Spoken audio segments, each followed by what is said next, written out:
Hello everyone, आज हम discuss करने वाले हैं लंग्स एंड डायफ्राम की anatomy and physiology. After that we will discuss regarding abnormal breath and normal breath. Okay, so start करते हैं।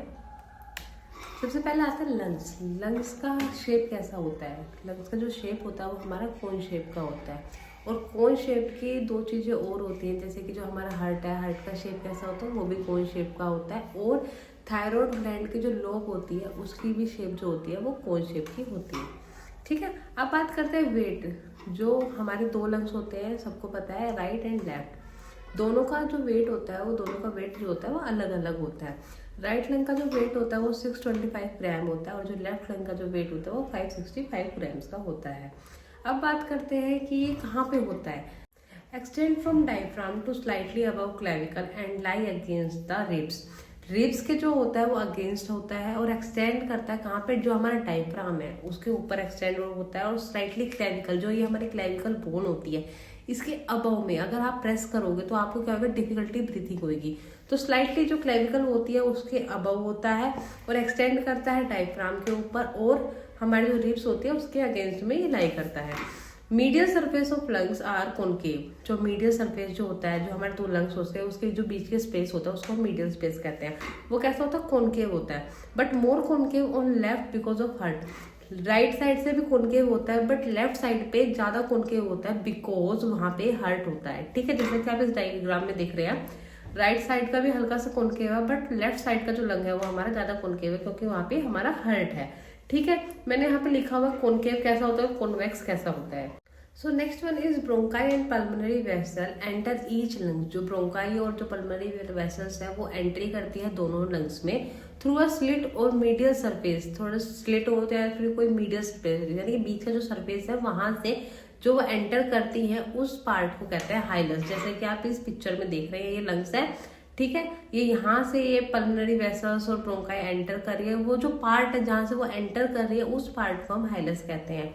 ऐसी किडनी जो होती है, किडनी के अंदर भी जब रीनल आर्टरीज वगैरह जाती है, यहाँ पे किडनी की शेप है, यहाँ से अगर वो रीनल आर्टरीज हो जाती है जो वो एंट्री कर रही है उस पार्ट को भी हाइलस ही कहते हैं। ऐसे ही जो डायफ्राम है, यहाँ से हमारा स्टमक जाएगा, ठीक है, तो उस पार्ट को भी हम हाइलस ही कहते हैं।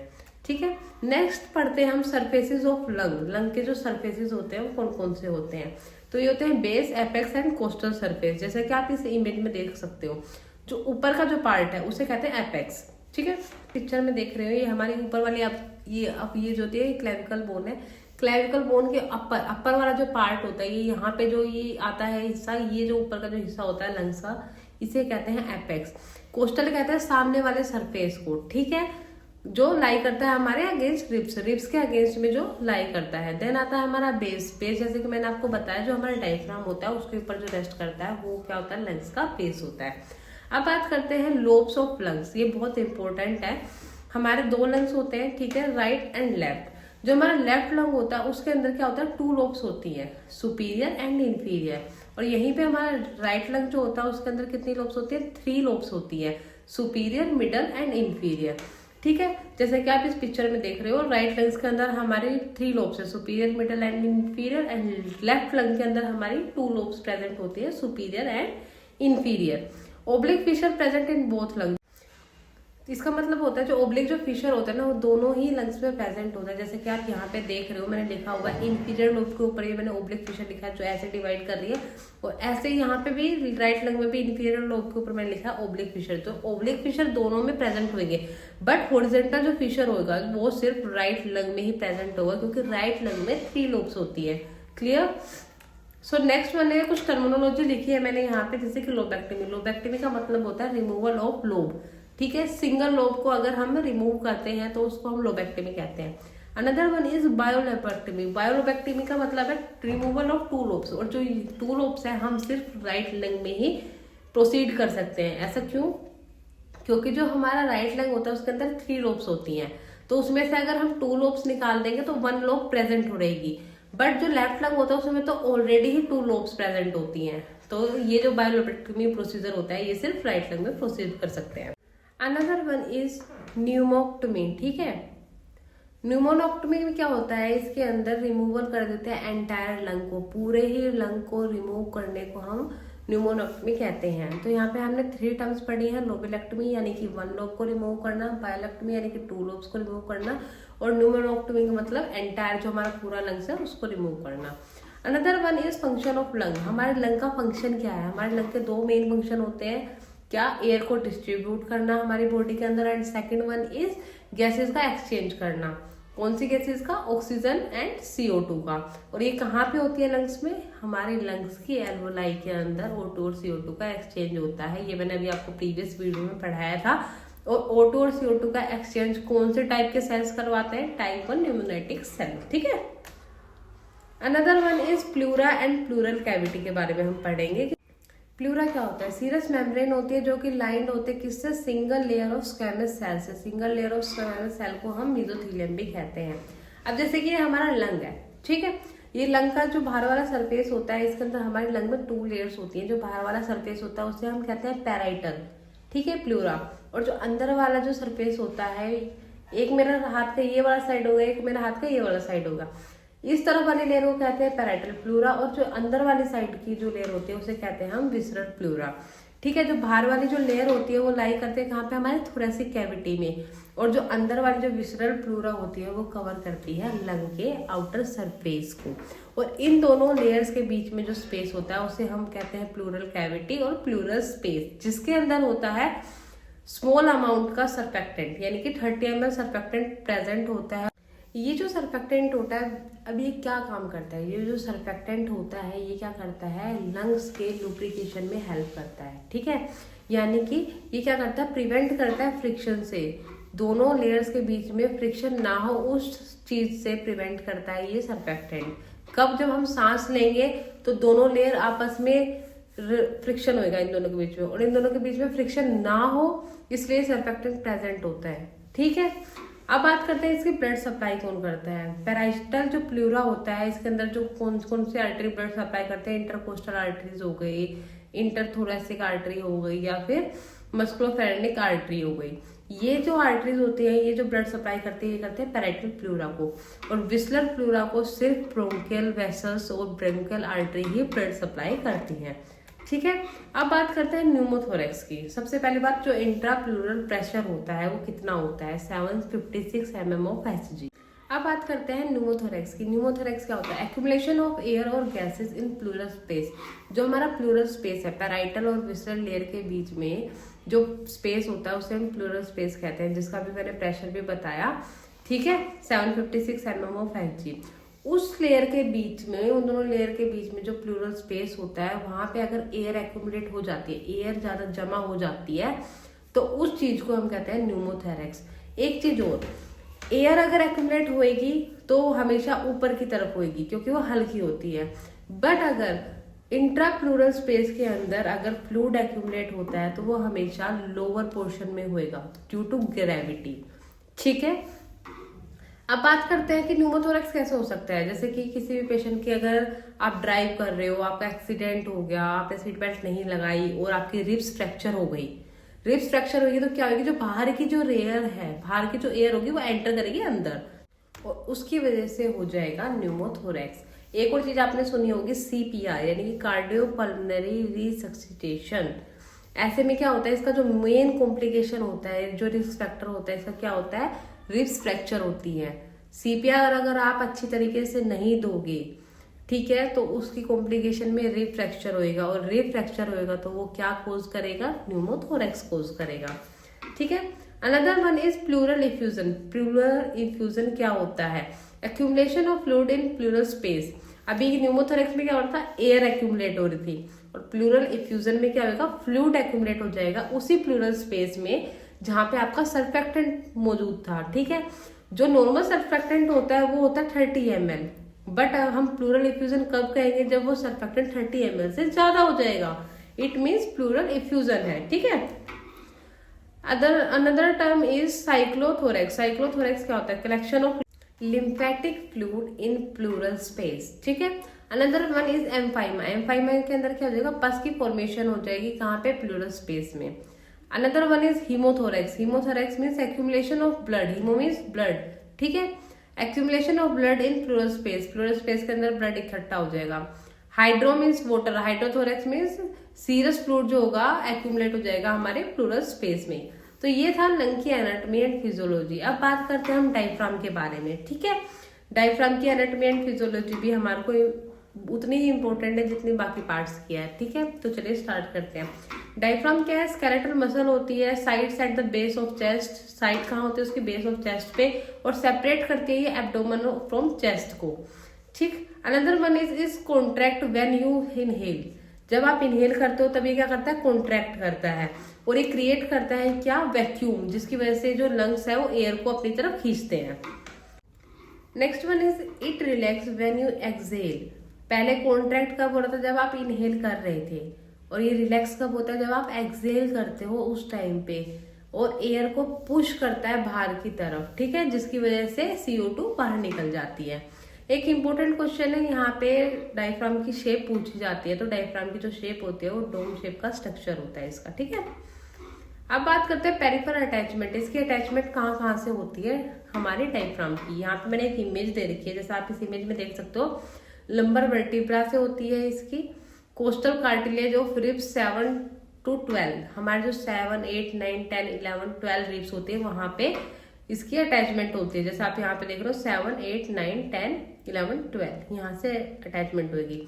जिफोइड प्रोसेस से होगी, जो हमारा ये जिफोइड प्रोसेस होता है वहां पे, और स्टर्नम से होगी इसकी अटैचमेंट। अब बात करते हैं डायफ्राम के अंदर 2 क्रशेस होते हैं, राइट एंड लेफ्ट क्रश, ठीक है। अब बात करते हैं ये अराइजेस कहाँ से होते हैं। जो राइट क्रश होता है वो हमारा अराइज होता है L1 से L3 तक, और जो लेफ्ट क्रश होता है हमारा वो अराइज होता है L1 से L2 तक। अब बात करते हैं जो हमारा डायफ्राम होता है उसको नर्व सप्लाई कौन सी नर्व करती है? तो इसको जो नर्व सप्लाई करती है वो फेरेंटिक नर्व करती है, जो कि अराइज होती है C3 से C5 तक। जैसे आप इस वीडियो में देख सकते हैं, जो फेरेंटिक नर्व होते हैं वो भी हमारी 2 होती हैं, ठीक है, राइट एंड लेफ्ट। राइट वाले राइट साइड में नर्व ब्लड सप्लाई करेगी, और लेफ्ट वाली लेफ्ट साइड में। अब बात करते हैं, यहाँ पे मैंने एक टर्मिनोलॉजी लिखी है, डायफ्रामेटिक हर्निया, ठीक है। ये क्या होता है? एक बर्थ डिफेक्ट होता है। इसके अंदर क्या होता है? There is a hole in diaphragm organ in abdomen can move through hole, ठीक है, उस होल के थ्रू वो मूव कर देता है in diaphragm and upward into the baby chest, ठीक है। उभर के जो पार्ट आ जाता है उसे हम हर्निया कहते हैं। यहाँ पे अब कुछ टर्मिनोलॉजी है जो आगे हम पढ़ेंगे तो बहुत जरूरी है, तो चलिए डिस्कस करते हैं। सबसे पहले टाइडल वॉल्यूम। जो नॉर्मल टाइडल वॉल्यूम होती है वो 500 ml होती है। टाइडल वॉल्यूम क्या होती है? ड्यूरिंग रेस्ट, जो हम जैसे रिलैक्स होते हैं बिल्कुल उस टाइम पे जो हम इनहेल और एक्सहेल कर रहे हैं, ठीक है, वो जो जितनी एयर होती है जो जाती है उसको हम टाइडल वॉल्यूम कहते हैं। कभी कभार क्वेश्चन पूछ लेते हैं टाइडल वॉल्यूम पर kg ऑफ बॉडी मास कितनी होती है? तो उसका आंसर है 7 ml पर kg, ठीक है। Next one is residual volume. Residual volume कितनी होती है? यानी कि वो होती है हमारी 1200 ml, ठीक है। वो वॉल्यूम जो हम एक्सहेल कर देते हैं उसके बाद भी रहती है उसे कहते हैं रेजिडल वॉल्यूम। जैसे कि आपने सुना होगा रेजिडल कैपेसिटी कितनी होती है हमारे स्टमक की? 100 ml, ठीक है, चाहे हम कुछ खाएं या ना खाएं तो वो 100 ml रहेगी। रेजिडल वॉल्यूम क्या होती है हमारे यूरिनरी ब्लैडर की? अगर आप यूरिन पास कराओगे, ठीक है, उसके बाद भी जो हमारे यूरिनरी ब्लैडर होता है उसके अंदर 50 ml यूरिन रहता है, उसे हम जो बच जाता है वो अमाउंट उसे हम रेजिडल वॉल्यूम कहते हैं। एक कंडीशन लिखी है मैंने, in which condition residual volume is increased. वो कौन सी कंडीशन है जिसके अंदर रेजिडल वॉल्यूम लंग्स के अंदर इंक्रीज हो जाएगी? तो वो कंडीशन होती है COPD की, यानी कि क्रोनिक ऑब्स्ट्रक्टिव पल्मोनरी डिजीज। जैसे कि क्रोनिक ब्रोंकाइटिस हो गया, एम्फाइमा हो गया, इसके अंदर क्या होता है? एयरवे ऑब्स्ट्रक्ट हो जाता है। एयरवे ऑब्स्ट्रक्ट होएगा तो जितना हमारे को एक्सपायरेटरी की नीड होती है वो फुलफिल नहीं हो पाती ड्यू टू ऑब्स्ट्रक्शन, और जिसकी वजह से जो रेजिडल वॉल्यूम होती है वो बढ़ जाती है, ठीक है। Next one is expiratory reserve volume. वो volume maximum additional volume that can be forcibly expired after a regular respiration. जो हम नॉर्मल रेस्पिरेशन ले रहे हैं उस रेस्पिरेशन से अगर हम फोर्सफुली एक्सपायर कर रहे हैं, एकदम से सांस लेके फोर्सफुली जो हम सांस छोड़ देते हैं, उसके बाद भी जो वॉल्यूम रह जाती है वो होती है 1200 ml, जिसे हम कहते हैं expiratory reserve volume. Another one is inspiratory reserve volume. ये तो आप नाम से समझ रहे हो, एक्सपायरेटरी, इंस्पिरेशन, ठीक है। इंस्पायरेटरी रिजर्व वॉल्यूम क्या होते हैं? Largest additional volume that can B forcefully inspired. एकदम से जो हम बहुत जल्दी सांस लेते हैं वो कितनी ले सकते हैं, एक्सपेक्टेड वॉल्यूम कितनी होती है उसकी, वो होती है 3000 ml। ठीक है, अब यहाँ पे एक क्वेश्चन लिखा है टोटल लंग कैपेसिटी कितनी होती है। जो टोटल लंग कैपेसिटी होती है उसका एक फॉर्मूला होता है tidal volume, residual volume, expiratory reserve volume and inspiratory reserve volume. इन सारे वॉल्यूम्स को अगर हम प्लस कर देंगे तो वो क्या निकल जाएगी? हमारी टोटल लंग कैपेसिटी निकल जाएगी, जो कि एक एवरेज एडल्ट में होती है 5800 से लेके 6000 ml। ठीक है, और कभी कभार क्वेश्चन लीटर्स में पूछ लेते हैं तो कितने लीटर होती है? 6 लीटर। एक और क्वेश्चन आ जाता है कि which instrument is use to measure total lung capacity. हमारे लंग कैपेसिटी को मेजर कौन सा इंस्ट्रूमेंट करता है? तो इसका आंसर है स्पायरोमेट्री। जैसे कि आप यहाँ पे एक फोटो दे सकते हो, ये 2 डिवाइस आते हैं। ठीक है, इनसे हम क्या करते हैं? लंग की कैपेसिटी को मेजर कर सकते हैं। Another one is force expiratory volume, जिसको हम FEV भी बोलते हैं। ठीक है, ये होते हैं volume of air that can be forcibly exhaled within a specific time, usually 1 second. 1 second के अंदर हम फोर्सफुली कितनी वॉल्यूम को एक्सहेल कर सकते हैं उसको हम कहते हैं फोर्स्ड एक्सपायरेटरी वॉल्यूम। ठीक है, another one is expected volume. Expected volume क्या होता है? Is decreased with increased airway resistance. जैसे कि ब्रोंकोस्पाज्म हो गया या फिर COPD हो गया। COPD में भी 2 आ जाते हैं, क्रोनिक ब्रोंकाइटिस आ जाता है, एम्फाइमा आ जाता है। क्रोनिक ब्रोंकाइटिस को क्या कहते हैं? एग्जाम में बहुत बारी क्वेश्चन आता है, उसे हम ब्लू ब्लोस्टर कहते हैं। ठीक है, ब्लू वॉटर कहते हैं उसको। क्या है? क्रोनिक ब्रोंकाइटिस का मतलब होता है इन्फ्लामेशन ऑफ ब्रोंकोस। ब्रोंकोस की इन्फ्लामेशन हो जाती है, उसको हम क्रोनिक ब्रोंकाइटिस कहते हैं। And another one is emphysema. Emphysema का ऊपर भी क्वेश्चन आता है, उसका अनदर नेम क्या होता है? उसका अनदर नेम होता है पिंक पर्पल। ठीक है, एम्फाइमा का मतलब होता है damage of alveolar sac. So next one is minute ventilation, या फिर हम कह सकते हैं माइन्यूट रेस्पिरेशन। ये क्या होता है? Amount of air move in और move out per minute. 1 minute के अंदर हम कितनी एयर को हम बाहर छोड़ रहे हैं और कितनी एयर को हम अंदर ले रहे हैं, उसे हम माइन्यूट वेंटिलेशन और माइन्यूट रेस्पिरेशन कहते हैं। इसके लिए हमें पता होना चाहिए हमारा नॉर्मल रेस्पिरेटरी रेट कितना होता है, जो कि होता है 12 to 20 breath per minute. Cardiac output निकालने के लिए हम हार्ट रेट इंटू में स्ट्रोक वॉल्यूम करते हैं, और हार्ट रेट को हमेशा पर मिनट में काउंट करा जाता है, वो स्ट्रोक को, जो स्ट्रोक वॉल्यूम होते हैं उससे पर बीट में। ठीक है, तो माइन्यूट वेंटिलेशन का जो फॉर्मूला होगा वो क्या होगा? टाइडल वॉल्यूम इंटू में रेस्पिरेटरी रेट, और जो रेस्पिरेटरी रेट होगा वो हमेशा हमें मिनिमम रेंज में ही लेना होता है। जैसे कि मैंने आपको बताया था टाइडल वॉल्यूम जो होती है वो हमारे होती है 500 ml, और रेस्पिरेटरी रेट हमारा 12 to 20 होता है। तो हमें इसकी रेस्पिरेटरी रेट की मिनिमम रेंज लेनी होती है, यानी कि 12। इसको मल्टीप्लाई करेंगे, इट मीन्स आ जाएगा 6 लीटर, यानी कि यहाँ हम बोल सकते हैं 600 ml। ठीक है, जो नॉर्मल माइन्यूट वेंटिलेशन है और नॉर्मल माइन्यूट रेस्पिरेशन होती है वो होती है 5 लीटर to 8 लीटर पर मिनट। 1 मिनट के अंदर 5 से 8 लीटर तक वो नॉर्मल होती है। अब बात करते हैं ये इंक्रीज कब कब होती है। ये इंक्रीज होती है जैसे कि पेशेंट को डायबिटीज कीटोएसिडोसिस हो जाएगा या फिर सीवियर एसिडोसिस हो जाता है उसमें। और ये डिक्रीज कब होती है? ये होती है COPD में, अस्थमा में, क्योंकि वहां पे क्या होता है? एयरवे का ऑब्स्ट्रक्शन हो जाता है। एयरवे ऑब्स्ट्रक्शन हो जाएगा जिसकी वजह से क्या होगा? माइन्यूट रेस्पिरेशन डिक्रीज हो जाएगी, हम उतनी सफिशिएंट एयर नहीं ले पाएंगे। ठीक है, और जिसकी वजह से क्या हो जाएगा? वॉल्यूम अल्टर हो जाएगी, जिसकी वजह से हमें वो डिक्रीज दिखेगी। अब बात करते हैं वाइटल कैपेसिटी की। वाइटल कैपेसिटी क्या होता है? Volume of air that can B expelled following a maximum inspiration. ठीक है, ये वेरीज करता है वेरियस फैक्टर, फॉर्मूला के फैक्टर पे। ठीक है, 60 to 70 ml पर kg होता है। इसका जो फॉर्मूला होता है सेम वही आ जाएगा इसके अंदर। हमारा TV means tidal volume plus inspiration reserve volume and expiratory reserve volume. इधर हमने रेजिडल वॉल्यूम को हटा दिया है। ठीक है, तो ये यहाँ पे कितना आ जाएगा? हमारा वाइटल कैपेसिटी कितनी होगी? 4700 ml।